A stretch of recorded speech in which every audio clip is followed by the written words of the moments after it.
Phew! This summer has been turning up the heat like never before. We feel like roasted marshmallows on a sizzling grill. Yes, the world is getting hotter, but some regions have always fought with high temperatures. It turns out people had some inventions to keep themselves cool in ancient times too.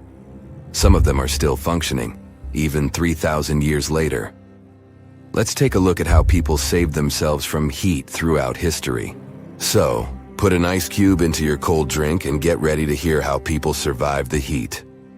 Speaking of ice cubes, do you know that the Persians made an ice storage system? In the deserts of ancient Persia, people had an out-of-the-box idea about how to prevent their food from turning into a melted mess. These ingenious Persians stumbled upon a physics trick that allowed them to create ice in the middle of the desert. They called these cool structures yakhchals, which basically means ice pits. These ice pits were not your ordinary coolers. They were like secret underground fridges. They looked like dome-shaped mud brick structures on the outside, but inside, it was a whole different world. These ice pits had an evaporation cooler system that worked like magic. At night, when the desert cooled down, Persians made use of the radiative cooling effect. They set up cleverly designed trenches to hold thin layers of water. The water froze, defying the desert heat. Then there were underground square storage areas. The Persians collected the melting ice water from these cooled trenches, and during the night, they froze it again, making the most of the desert's natural chill. To add to the cooling effect, they built a wall to shade the storage areas from the hot midday sun. And that's not all. They had this fantastic wind-catching contraption called a badger that caught the breeze and directed it right into the ice pits. Fresh air plus ice. Cool breeze. A winning combo. They even had intricate water channels called qanats to bring water to the ice pits and homes all the way from the nearby mountains. As time passed, these yakhchals faded into history and modern technology took over. But hey, there's good news too. Some awesome folks in Iran are restoring these ancient coolers. So, if you ever find yourself in the desert, don't forget to pay a visit to these marvelous places and witness the genius of the ancient Persians firsthand. Now, I want to focus more on the wind catchers because they don't just help make ice cubes.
side.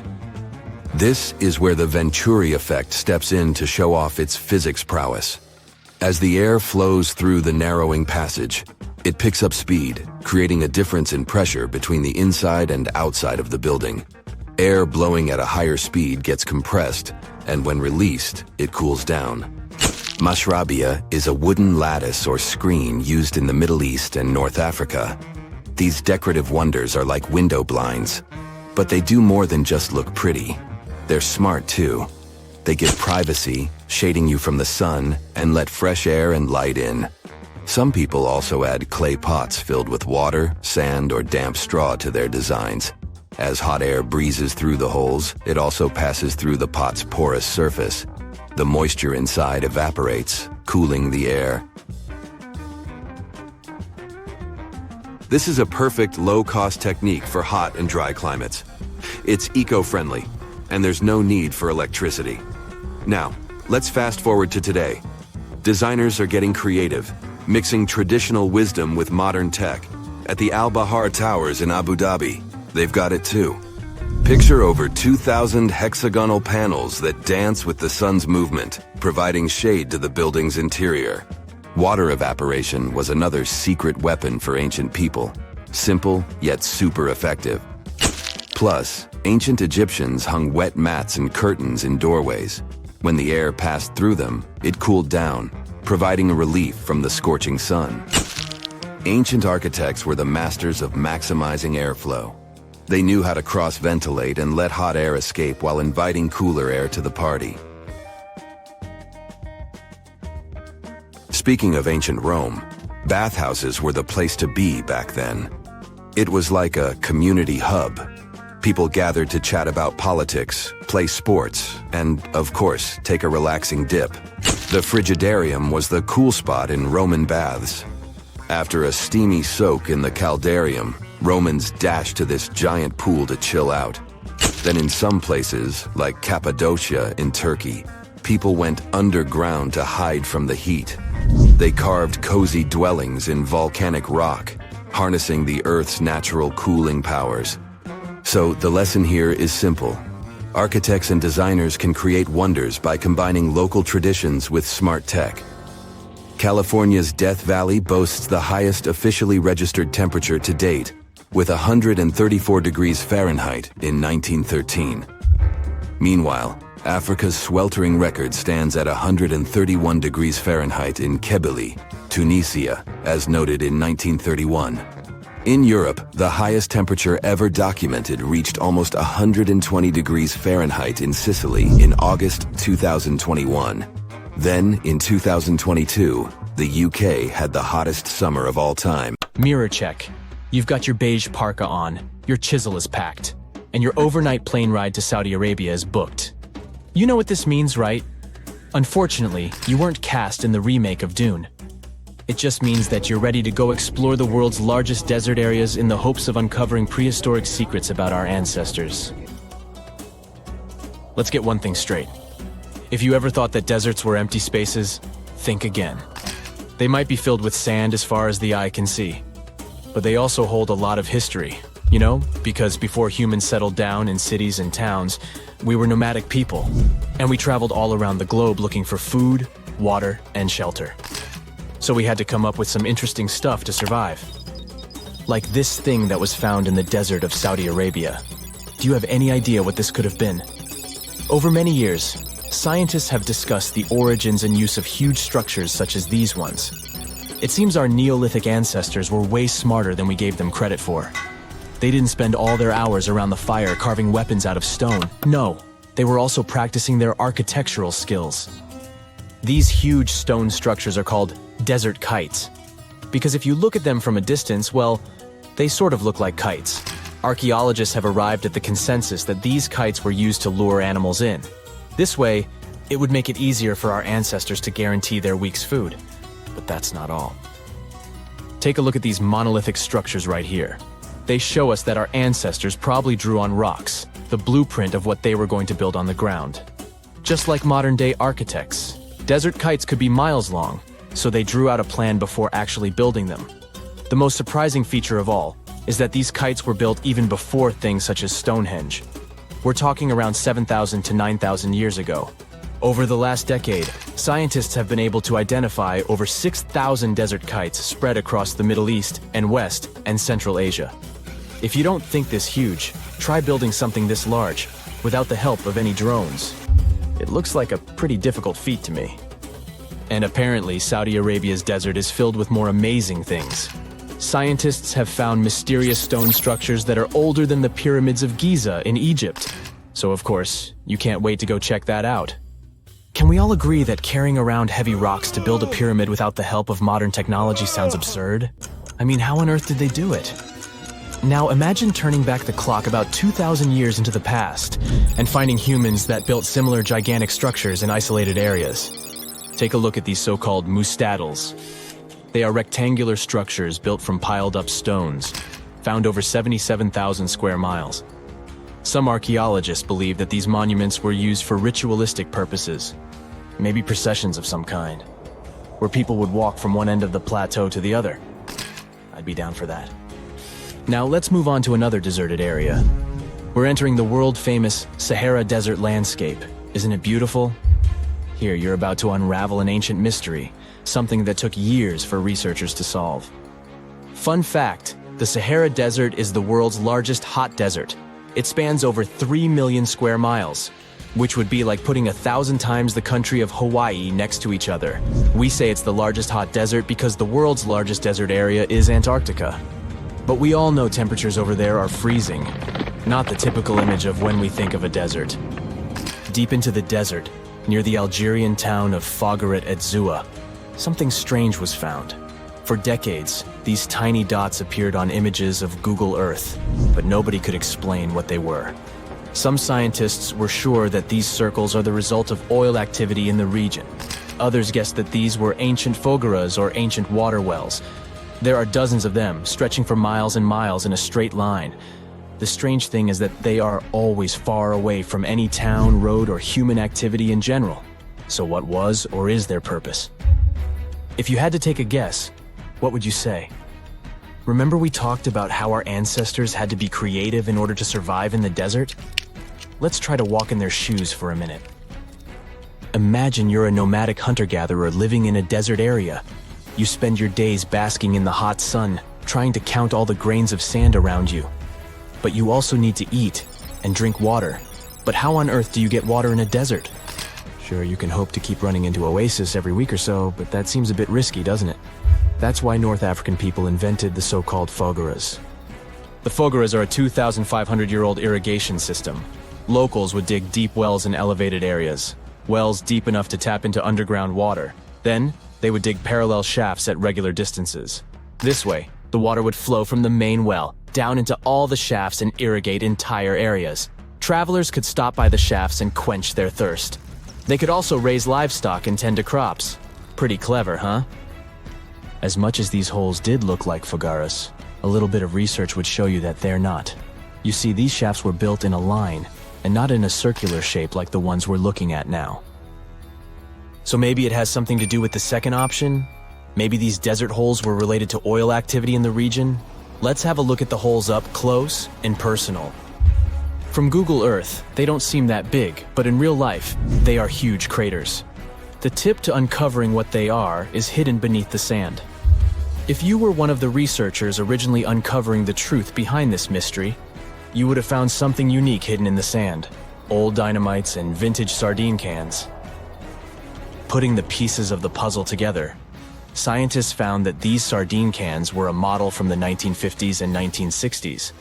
It seems that entire teams from that decade would camp out while they surveyed the area for oil. And what about the dynamites? These were used for seismic surveying.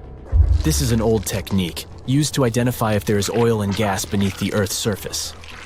Still in North Africa, you find out about another desert mystery worth exploring. Near the city of Tiaret, southwest of Algeria's capital, one runs into 13 peculiar monuments. These structures are also called jedars, and yes, I am aware of how much that may sound like a Star Wars reference. They are pyramid-like in their shapes, and as far as scientists know, they were used as final resting places for the people who lived in the region. Can you guess who these were? Most likely the Berber nomads. And since we're talking about ancient stuff, they were probably built between the 4th and 7th centuries CE. Once scientists began to explore the insides of these monuments, they found they were pretty big inside. They found large underground vaults, chambers, and labyrinth-like corridors that gave way to over 20 compartments. It could take you up to 2 hours to walk around in them, and apparently our ancestors also used its walls to depict images of animals and hunting scenes. There's no definite proof of what these jadars were used for, though. This is so neat, huh? I'm sure that our world's desert is filled with many more mysterious things for us to unravel. I guess I'll see you next time so that we can continue our... We've all heard of the Sahara. Sure you have. It's the largest hot desert on the planet. A sea of sand covering an area larger than the contiguous United States. But have you ever wondered what lies beneath the sand dunes? To answer this question, we must travel deep into the past of our blue planet. Up until some 6,000 years ago, the Sahara was grassland. Humans were around at this time, not me, spreading agriculture around the planet. In the north of Africa, the color green dominated. Plenty of rainfall meant that there were lakes, rivers, pastures, and even forests. A completely different image of the Sahara from the barren landscape of today. But then the climate started to shift. The region became parched, and the vegetation started disappearing. The wind did the rest. It took away the fine sediment after there were no plant roots to hold the ground together. Give it a couple thousands of years, and you get a familiar image of the Sahara. Sand and rocks stretching as far as the eye can see. But when it comes to volume, only a quarter of the Sahara is actually sand. The yellow sands of the Sahara are just one part of the story. The desert has many other features, such as gravel plains, salt flats, and plateaus. Makes you think if we understand the word desert correctly.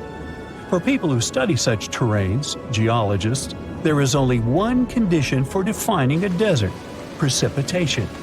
If an area gets little or no rain, then it's considered a desert. The Sahara certainly fits the bill. Its average annual rainfall is just 3 inches. Compare that to the nearly 45 inches a year in New York. When we look at precipitation, this sandy desert is only the 3rd largest in the world. Number 1 and 2 are Antarctica and the Arctic. They are larger than the Sahara by millions of square miles. It sounds odd, but there is more than one type of desert. The first 2 are polar deserts, while the Sahara is a subtropical desert. But the difference in air temperature are staggering. In Antarctica's interior, temperatures plummet to minus 76 degrees Fahrenheit. Compare that to the highest temperature on record in the Sahara of 136 degrees Fahrenheit. But this desert has a cool side. At night, the temperature is roughly the same as the average yearly temperature in Denmark. This hot and cold roller coaster makes it hard to choose the right outfit when venturing into the Sahara. And what about the sand? How deep is it actually? The depth varies between 70 and 140 feet. That's not too deep. If you put the Statue of Liberty in a tall dune, half of it would still stick out of the sand. Its vast amounts in the Sahara were created by aeolian processes. That's Greek for wind. Over time, it blows and shapes the surface of the earth. In dry areas with sparse vegetation, winds erode the ground much faster. That's what happened in North Africa. Under all that sand is the bedrock and cracked clay. If you started digging, you would find the same everywhere on the planet, with one important difference. There is some type of soil covering the bedrock. This is not the case in the Sahara. Because of the arid climate and a lack of vegetation, sand covers the ground below. Over the course of thousands of years, a lot of interesting finds ended up in the desert sand. For example, there are petrified tree trunks. These are essentially preserved prehistoric trees. They date back to the time when the region was lush green. In some places, the trees of this fossilized forest are at least 65 feet tall.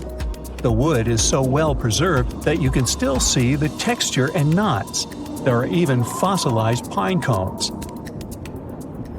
In 1992, scientists found glass fragments in eastern Sahara. These canary yellow glass shards were scattered across hundreds of miles. They didn't belong to an ancient civilization, although ancient Egyptians used them to make jewelry.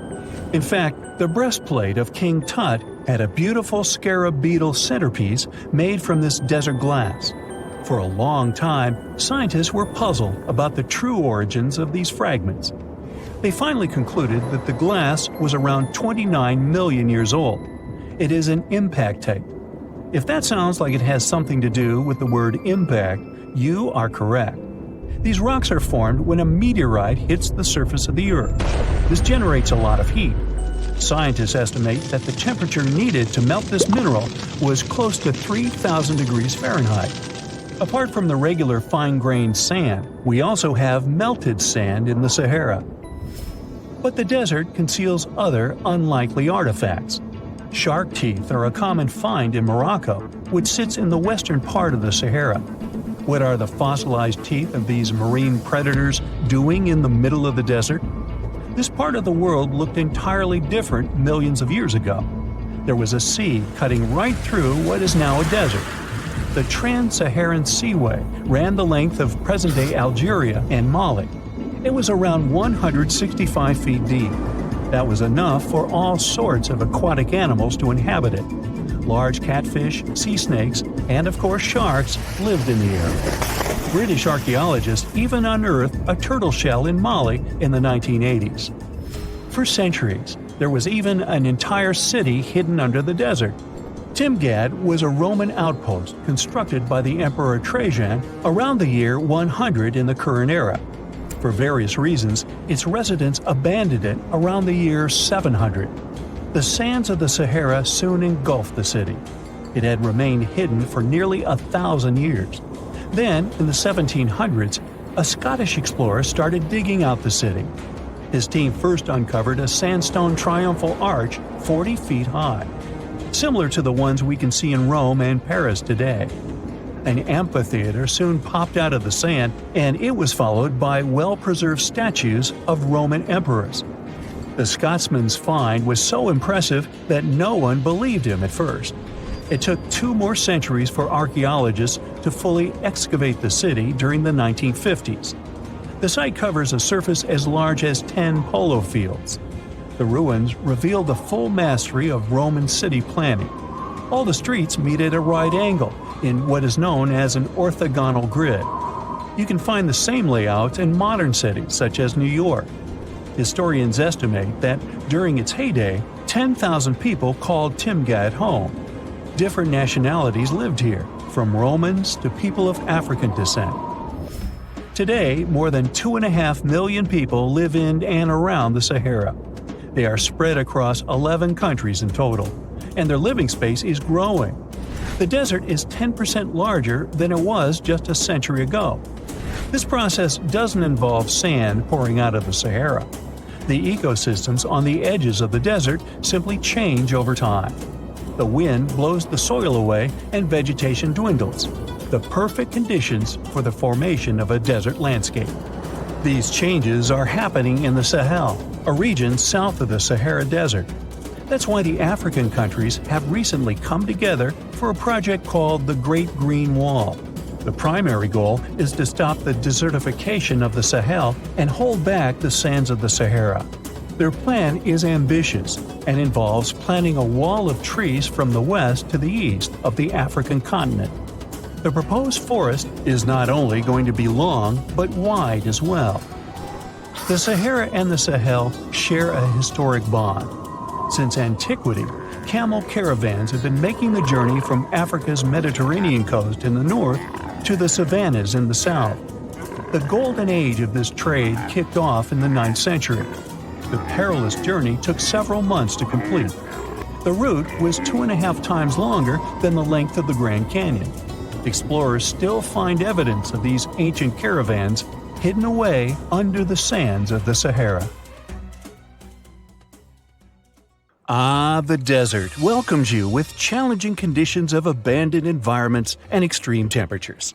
Hey, some of us would prefer dessert, chocolate over sand and rocks. Oh well, Just like cactuses and camels, buildings have had to adapt to these conditions. Here are some examples of astonishing structures in deserts. These structures are called earthships. They're located in a New Mexico desert town. A large community of like-minded people lives in them. What's even more interesting is that the location of these buildings is registered as dumpsters. Maybe it's because all these structures are made out of old tires, bottles, and cans. Earthships operate using green building principles. About 40% of a typical earthship is built with natural or recycled materials.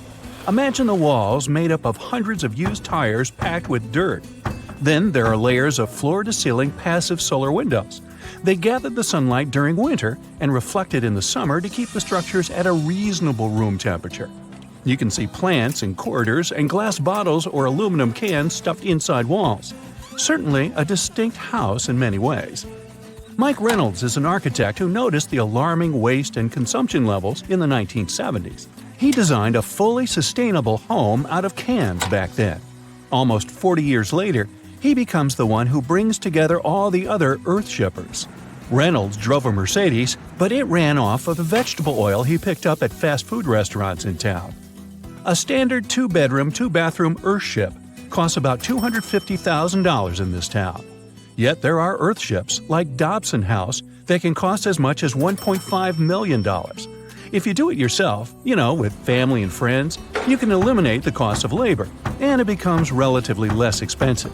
Let's assume you're really going to build one. Where can it be? Well, anywhere. Earthships currently fit in the cold, dry air of Canada, as well as the hot and humid climate of Haiti. This is the Mirage Mirror House. It's an installation set in the Southern California desert. Mirage opened in 2017 as part of a contemporary art exhibition. It's composed of mirrors. This minimalistic structure blends with the environment around it. The doors, windows, and openings have been removed to create an amazing experience. What you have in the landscape is reflected back to you. How's it made? With mirrored surfaces. At night, the distant lights refract from the mirrors. In the daytime, the sky is transformed into banks of clouds. There's no fixed scenery in this house. How about seeing a futuristic structure in the deep desert? Architects designed a concept home that pairs perfectly with Elon Musk's Cybertruck. The house has a post-apocalyptic theme. I mean, when I say post-apocalyptic, it's because I can't say it. Anyway, the house is designed to survive in a disaster scenario. The cyber house has steel gates, the windows are armored, and the exterior walls are made out of super strong material. Modern house is controlled by an autonomous geothermal heat pump. To put it in less sci-fi terms, you can keep the internal temperature steady. This sleek house has an entrance that can fit the Cybertruck. After all, it's inspired by it in the first place. Plus, the Cybertruck can be lifted to the second floor to be more secure. This is King Abdullah Petroleum Studies and Research Center in Saudi Arabia. Basically, it's a laboratory in a desert. It was designed to demand minimum energy. The architecture has patterns on the walls and ceilings, giving reference to the local tradition of geometric form. The next stop is Swartberg House in South Africa. This one is located near the Swartberg Mountains, but don't get too excited. It's on the edge of the Great Karoo Desert. It's a 4-bedroom apartment. It has a special temperature regulating system. The system works like a shield from the heat in the summer and as a sun trap in the winter. You're looking at the Grand Mosque of Djenné in Mali. This mosque is 52 feet tall.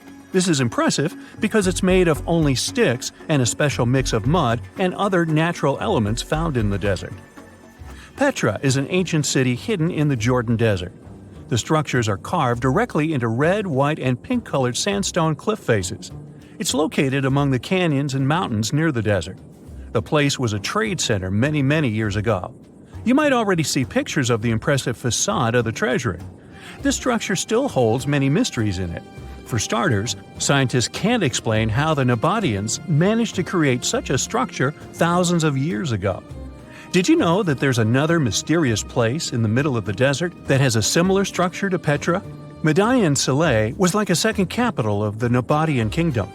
Yet another secret they left for us to decipher. It has over 100 decorated tombs and more than 1,000 non-monumental graves. Plus, inscriptions and cave drawings are also here, again surrounded by sandstone. This wooden shack was a post office once. The structure is in the Tengger Desert of Mongolia. It's surrounded by nothing. Sand is the only thing that accompanies the lonely structure. The building is only 23 square inches. As you can guess, it didn't get too many visitors. It was abandoned for over 35 years. Its fate changed one day when a woman discovered the building. Mrs. Zhang and her friend came up with an idea. They were going to reach businesses and people who wanted to send letters and postcards from the world's loneliest post office without actually visiting the place. It worked. The post office rarely gets visitors in place, but it's busy online. Over 20,000 letters and postcards were sent from the Desert Post Office in December 2021 alone. The place is about 6 miles off the nearest road. A post truck picks the letters up and hits the road for delivery. Eventually, they are shipped all over the world. A second destination in Saudi Arabia is King Abdulaziz Center for World Culture. The building has an interesting design. It took nearly a decade to build this complex structure. It's a 321-foot-tall tower which stands out with its look. Stone Matters Pavilion is a stone structure in Palestine. The structure spans a surface area of 93 square inches. It has been built entirely out of 300 interlocking stones that mutually support each other. The concave roofs, and yes, they look like giant bowls, are designed that way to collect rainwater. The structure is in Iran. Interestingly, in Iran, the evaporation rate is 3 times faster than the world average, so this bowl-like design comes in very handy. It captures the water in a way that the water can form a single mass as a whole before it evaporates. The outer shell of the roof system collects rainwater, but it also works as an additional shading. It makes air move freely, designed like a cooling mechanism for both roofs. Eco Lodge in Egypt is the next stop. The project is built in a place that overlooks the desert and is constructed using locally available materials like sun-fired bricks and palm wood. The building is an example of traditional architecture. There's a water basin that lets in the air to keep the interior cool. A worthy mention is the CID Interpretation Center in Chile. Chile's Atacama Desert is among the top tourist destinations in the country. To help the tourists, architects designed a visitor center as part of the infrastructure for the wind farm. Here, the cold winter months don't freeze people because the large windows make the most of solar heating. What's even more interesting is that the building is designed to go completely dark at night. Imagine you somehow bumped into the building by accident. Black Desert House is a building respecting the stars. At night, this house goes completely dark. It dissolves into the night, so the stars can appear more prominent. Now, any mysterious desert buildings you know that aren't on this list? Let us know in the comments. Endless hot deserts seem lifeless at first glance. But among these sands, you can meet dangerous and sometimes creepy creatures. Some of them can only cause health problems, but some can stay in your memory forever. Let's get to know them, starting with dangerous ones and finishing with real nightmares. So, you're walking through a desert and see a big teddy bear with open hands. You understand that it's probably a mirage, but still, you come closer. You were right. It's not a plush toy, but a giant cactus. There's something strange about it. Thanks to some strange fluff, the branches resemble the arms of a teddy bear. However, this is not fluff, but thousands of thin needles, and they are the reason you shouldn't come closer. The cactus is called the jumping cholla, or teddy bear cholla. It grows in the desert areas of Arizona and in the northern part of Mexico. Don't worry, this cactus won't attack you, but it will cling to your skin or clothes if you touch it. Such a fur coat protects the cactus from animals, creates shade, and saves it from heat. The lateral branches are the most important parts of the plant as they carry out photosynthesis and accumulate a large amount of moisture inside. So, despite all the danger, the cactus can be helpful for desert wanderers. And the danger here is needles. If you look closer at them, you will see they have the shape of hooks. One touch, and hundreds of thorns are already in your finger. It's pretty difficult to get rid of them, and the needles cause unpleasant, painful sensations. But the coolest thing about this cactus is the way it reproduces. The plant clones itself in a new place. When animals and people pass the jumping cholla and touch it, the cactus gives them a small piece of itself, along with the needles. As soon as you throw this piece to the ground, it takes root and starts growing. The degree of danger is rising. The next monster from the desert is running toward us, and that is an ostrich. Many think these animals are cowards hiding their heads in the sand. You will most likely change your mind if you're unlucky enough to meet one. Usually, ostriches are not aggressive, but you should run if you come closer to their nest. On the other hand, you won't be able to do that because ostriches move at a speed of 43 miles per hour. You need a car to get away from them. They run and hit their enemy with their chests. There have been cases when ostriches attacked vans and caused significant damage to them. But the main danger these birds present is their powerful legs with sharp claws. They can deliver strong blows with them and even beat a prone opponent. So yes, if you see an ostrich in the distance, go the other way. This small spotted lizard lives underground almost all the time in the arid deserts of the southwestern US and northwestern Mexico. Sometimes it goes outside to find lunch. It only seems cute, but in fact, it's a dangerous Gila monster. Its thick skin protects the reptile from hawks, coyotes, and other predators. But its main protection is its venom. Snakes and spiders inject their toxins using long, needle-like fangs. The Gila monster clamps down and chews the prey to spread the venom. And when it bites a person, it can keep its jaws closed for a long time. Getting rid of the animal is a tricky feat. People who have experienced the effects of the venom say it feels as if hot magma passes through the veins. Despite this, the lizard turned out to be useful for science. Doctors used its venom to create medicines for diabetes and obesity. The time has come. Now you're about to meet one of the creepiest creatures living in the desert. Be quiet and listen to the silence. Stand still. There's no one around. Suddenly, you hear some hissing coming from below. You lower your head and see it. A big yellow spider the size of a human palm with strong jaws and long legs hides in the shadow of your body. In horror, you run away from this monster, but it goes after you. It isn't easy to do it in this situation, but try to calm down. The creature isn't interested in you. It wants only your shadow to hide from the scorching sun. Anyway, it's better not to touch it. The powerful jaws of the camel spider can cause unpleasant sensations, to put it mildly. And, by the way, this creature isn't really a spider. Yeah, it belongs to the class of arachnids, but it's a separate species, Salpigid. It likes to bite. It's fearless and pretty aggressive. The spider preys on insects, lizards, rodents, and small birds. It can also move at a speed of 10 miles per hour. For their small size, this is very fast. You need to be a professional athlete to run away from it. Most often, you can find camel spiders in the deserts of the Middle East, but they also live in Mexico and the southwestern US. These runners are nocturnal and try to avoid the sun during the day, so they are always hunting your shadow.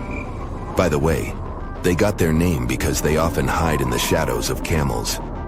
You won't hide from them during the day, but they will also want to come after you at night, especially if you make a fire. Salpugids always run to the light in the hope of eating something. Some species of these spiders make a hissing sound to scare their enemies away. Now, let's calm down for a second and leave the hot desert. We're going into the humid tropics of Tanzania. Under tree bark, fallen leaves, and in dark caves, you can meet one of the most terrifying creatures on Earth, a tailless whip scorpion. Imagine a big scorpion without a tail, with a flat body that looks like it has been pressed by something. It's similar to spiders, but has no venom glands and can't spin a web. This monster is silent and fast, but the scariest thing is its 2 front claws, twice as long as the creature itself. Any prey it catches will never escape. Life in a dark cave has spoiled its eyesight, so the whip scorpion tries to avoid sunlight. During molting, it climbs up to the ceiling and slowly comes out of its old skin. Imagine directing your flashlight there and seeing small cocoons out of which pale spiders with excessively long legs crawl.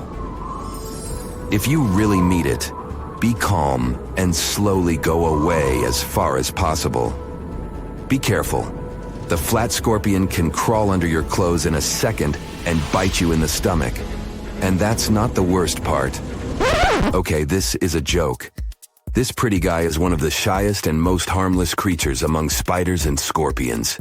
It's afraid of you and will never attack. Many consider it beautiful and keep whip scorpions in glass terrariums.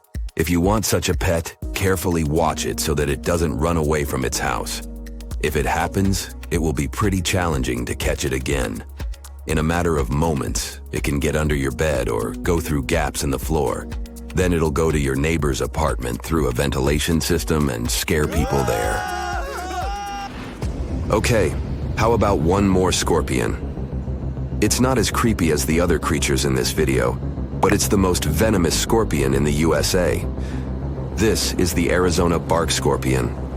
The problem is that you can see it in the desert, in your home, or in the yard. These dangerous venomous beasts crawl into rooms and often sting people.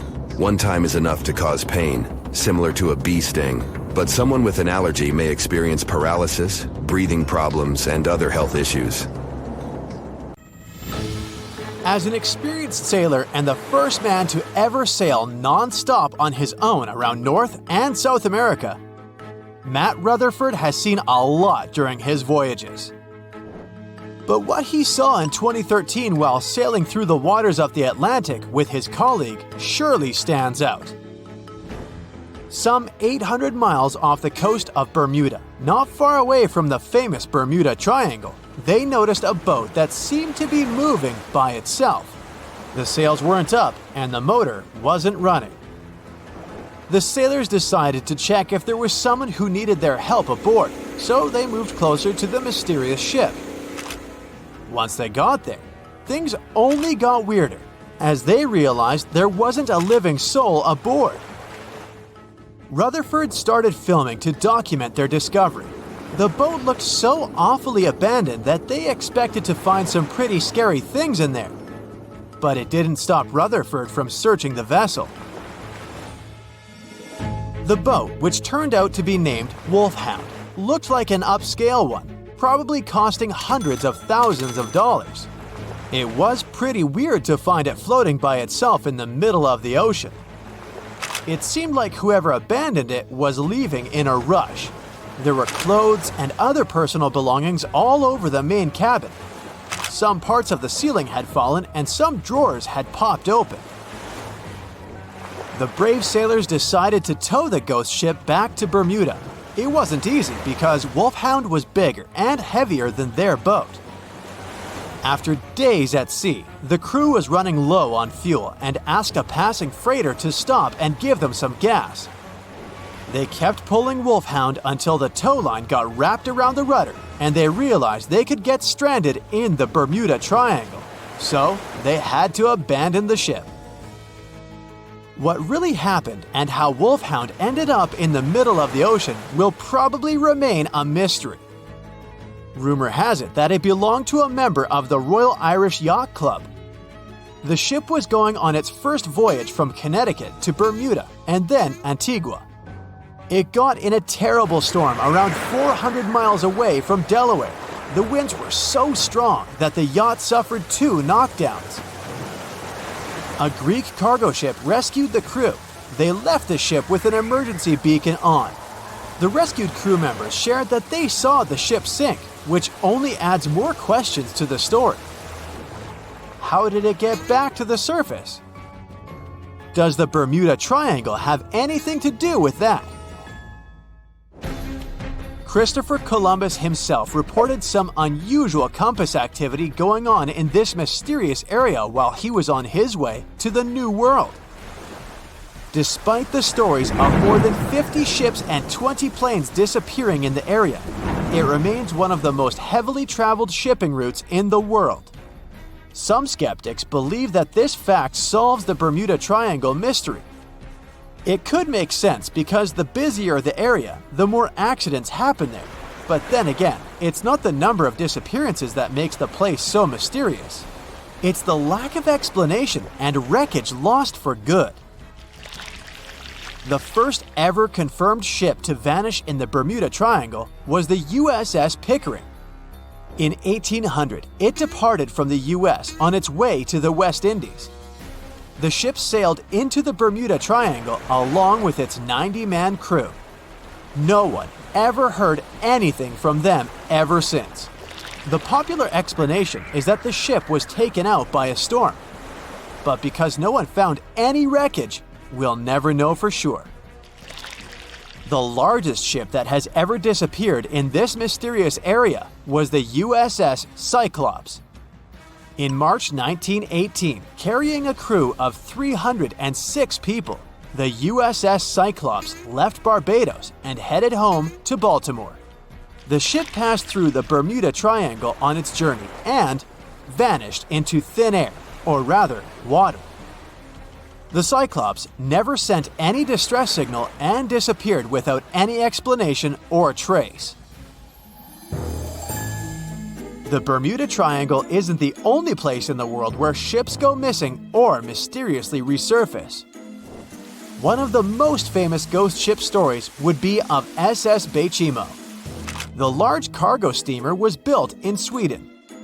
On October 1st, 1931, it got caught in pack ice. The crew decided to wait it out and managed to break free after a couple of days, only to get trapped again in less than a week. This time, they didn't manage to make it out. A rescue team went by air to save 22 of the crew members. 15 other members stayed in a wooden shelter they built not far away from the ship. Their plan was to wait out the winter and get back aboard. At the end of November, a strong blizzard was rushing through the area. When it was over, Bygone seemed to have gone away with the storm. The captain decided it must have broken and sunk, but a few days later, a local hunter informed them that he had seen the ship around 45 miles away from their camp. The crew managed to find the ship and took the most valuable cargo from its hold. They had fears that Bygone wouldn't live through that rough water, but it did manage to survive after all. Once the ice was gone, it floated away and ended up drifting along the shores of Canada and Alaska. Many people reported seeing the ghost ship in an open sea. Some even tried to board it to save the ship, but the weather didn't allow it to happen. The last time someone saw SS Bygone was in 1969, 38 years after its crew had left it. It could still be drifting somewhere in the ocean. The story of MV Hoita happened in the South Pacific. The ship was originally a wooden luxury yacht. After serving for 20 years to various owners, it became a merchant ship. In 1959, it set on a trading voyage that was supposed to last around 2 days. When it didn't reach its destination on time, no one was worried at first as things happen in the open waters. After another day, and no distress signals from the Hoita, it was obvious that something serious was going on with it. There were 25 people aboard, and their families wanted to find them. A search and rescue crew worked for 6 days looking for the ship, or at least its wreckage, in an area of nearly 100,000 square miles. That's 1.5 times as big as Florida. Sadly, the mission had come back with no results. It seemed like Hoita had disappeared without a trace. A month later, another merchant ship noticed Hoita drifting in the ocean, miles and miles away from its original route, and none of the crew members or passengers were on board. The cargo had also disappeared. The lifeboats were also gone, so the people must have escaped the ship hoping to save themselves.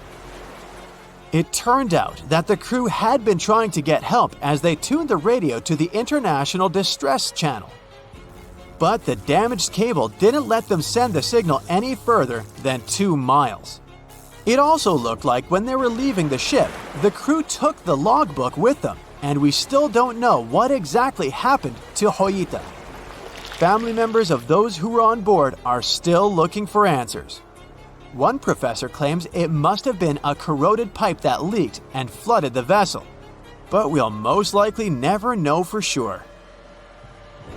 In the Pacific Ocean, near Japan, there is an area nicknamed the Devil's Sea. It's believed to be one of the 12 vile vortices around the Earth. Some people claim that vile vortices have weird things going on in them because the pull of the planet's electromagnetic waves is stronger there than anywhere else. The most famous ship that disappeared in the area was a fishery patrol vessel in 1952. The ship went there to investigate the vessels that went missing previously and disappeared along with 31 crew members. Scientists who don't believe it was a mysterious disappearance blame the underwater volcano eruption for what happened. December 4th, 1970. Pilot Bruce Gernon had 2 passengers on board his Beechcraft Bonanza single-engine aircraft, his father and business partner. They took off from Andros Island in the Bahamas and headed northwest for the Florida coast. Sure, they were in the infamous Bermuda Triangle's airspace, but this was a typical flight Bruce had made dozens of times before. The trip usually took about an hour and a half with no hiccups whatsoever. Bruce took off and started gaining altitude. Strange things started happening right from the get-go. At first, he noticed a small cloud up ahead, but it kept growing. Not from the plane getting closer. This thing was actually getting bigger in size. Bruce had to fly through it, and he came out the other end just fine. He gained altitude, and yet another mysterious cloud appeared. This one was massive, and Bruce had no other choice but to fly through it too. At that moment, it got dark as night all around the aircraft. But this wasn't a storm cloud, and it wasn't raining. Bruce was starting to get worried, and then, bam! He saw flashes of white light. Bruce kept flying for another 30 minutes when he realized this was the same cloud he had gone through earlier when he started to climb. But now the cloud was cylindrical, and the plane was flying through its center. It was wide and seemed endless. Bruce thought he could never get out of that trap, but a minute later, he saw light at the end of the tunnel. But all of a sudden, the walls of the cloud tunnel began to narrow. They were closing in on the plane. The navigational instruments started wigging out. The compass was spinning by itself counterclockwise. The walls kept narrowing, smaller and smaller, wrapping like a vortex. The electrical instruments still going haywire. Bruce was running out of time. He had to get out of this place fast. A grueling 20 seconds later, he burst out of this foggy trap. As Bruce described later, he felt weightless for 5 seconds as his plane left the tunnel. The clouds dispersed, and now the aircraft was in a grayish haze. The men let out a big sigh of relief. He immediately grabbed the radio and contacted ground control to determine his location. But when the dispatcher looked at the green screen, his face became contorted with confusion. Bruce's plane wasn't on the radar. It was as if the thing was invisible. But then the dispatcher said the aircraft was already in Miami airspace. Bruce was utterly shocked. It just couldn't be true. Remember, the whole trip usually took around 90 minutes, but this time, it took just 47 minutes to get to the destination. His plane didn't magically gain some supersonic speed beyond the model's limited max cruising speed. This was physically impossible. The dispatcher must have made a mistake. But when the clouds parted, Bruce saw that he really was over Miami.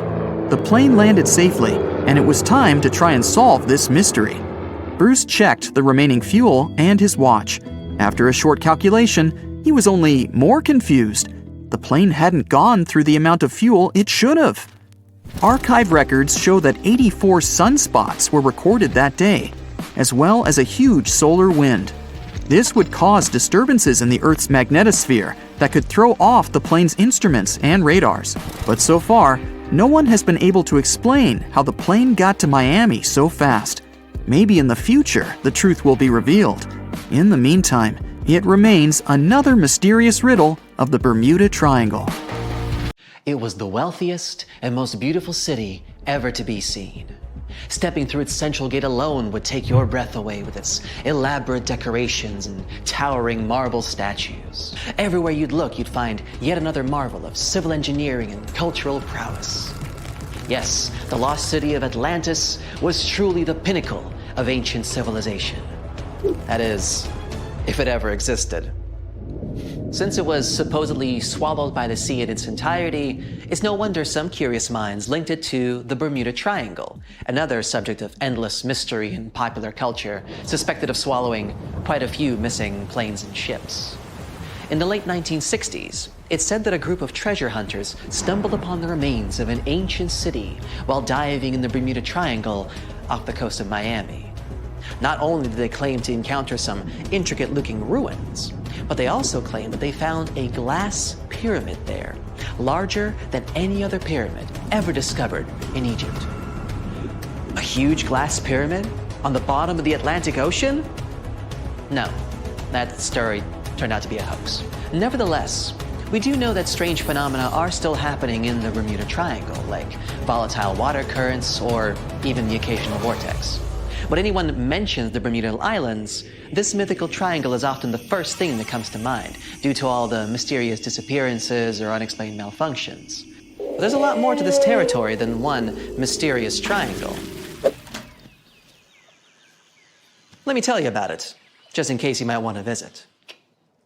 For a time after its discovery, Bermuda was briefly known as the Somers Isle, named after George Somers, a British privateer and naval hero. But the name that eventually stuck was the initial name, Bermuda, named after Juan de Bermudez, an explorer from Spain who discovered it in 1505. It's the oldest remaining British territory overseas, going back to a time before even the United Kingdom was established. The island's geographical creation is also unique. Scientists have recently discovered that the volcano that had generated this piece of land is like no other on Earth.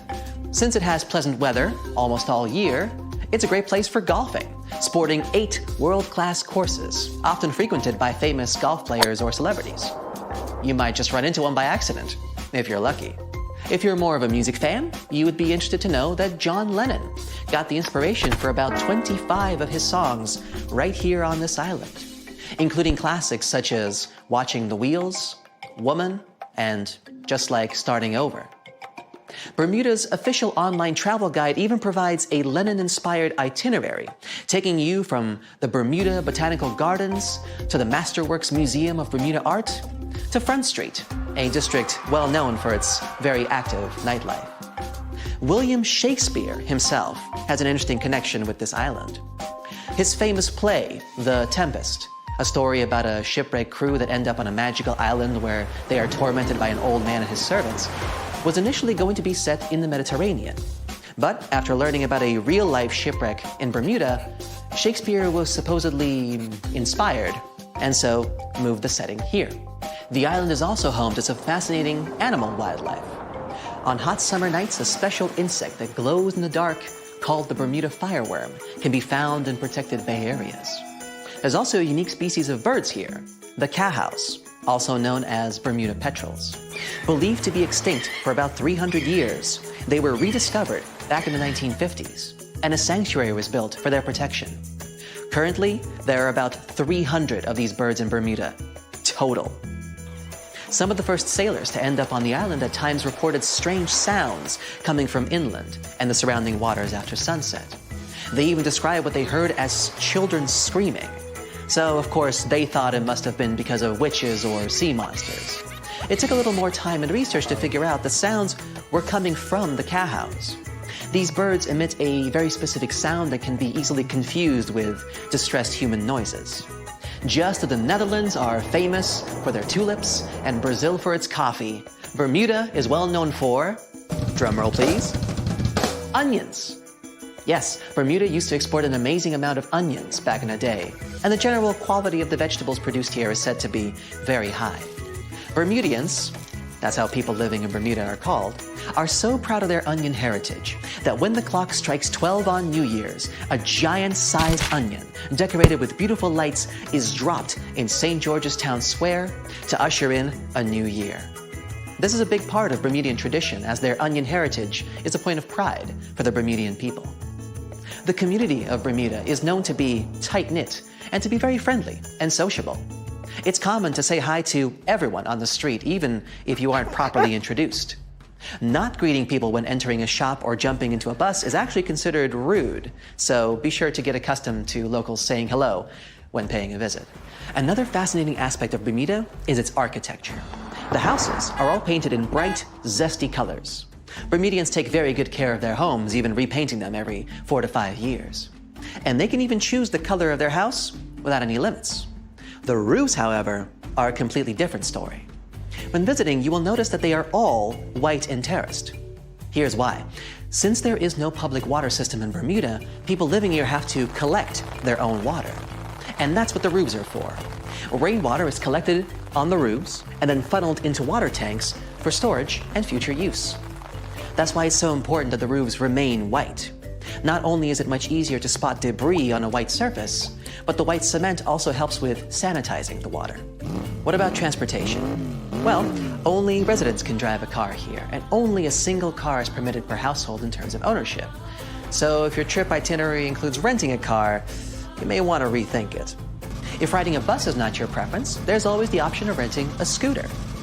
You just have to remember to drive on the left side of the road. It is a British colony after all.